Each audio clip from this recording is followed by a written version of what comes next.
Hi everyone, এটা আমার first mini blog হতে চলেছে। সো চলো শুরু করি। তাড়াতাড়ি রেডি হয়ে একটু কলেজ যাচ্ছি আর কি। দেখতেই পাচ্ছ মা অনেক কিছু টিফিনে দিয়ে দিয়েছে, রুটি, ঢ্যাঁড়স, আলু ভাজা, আর তার সাথে দুটো ডিম সেদ্ধ। দেন একটু ভাত খেয়ে বেরোলাম, কারণ আমার কলেজ যেতে যেতেই 1 থেকে 1.5 ঘন্টা বেজে যায়। সাডেন বৃষ্টি শুরু হয়ে গেল তার মধ্যে। আর দেন আমার দুটো ক্লাস ছিল, একটা ক্লাস করে নিয়ে একটা ছোট্ট ফিড চেক দিয়ে দিলাম। এই গরমে আখের রস খেয়ে নিলাম 3জন মিলে।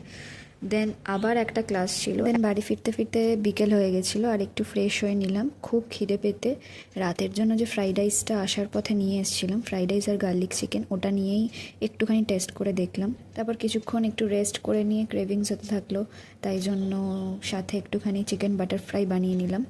আর খেতে অসাধারণ হয়েছিল। যদি রেসিপি লাগে তাহলে জানিও, আর এটা খুব হেলদি আর টেস্টিও। সো চলো, টাটা, আজকের জন্য বাই। এখানেই দেখা হবে পরের কোনো একটা ব্লগে।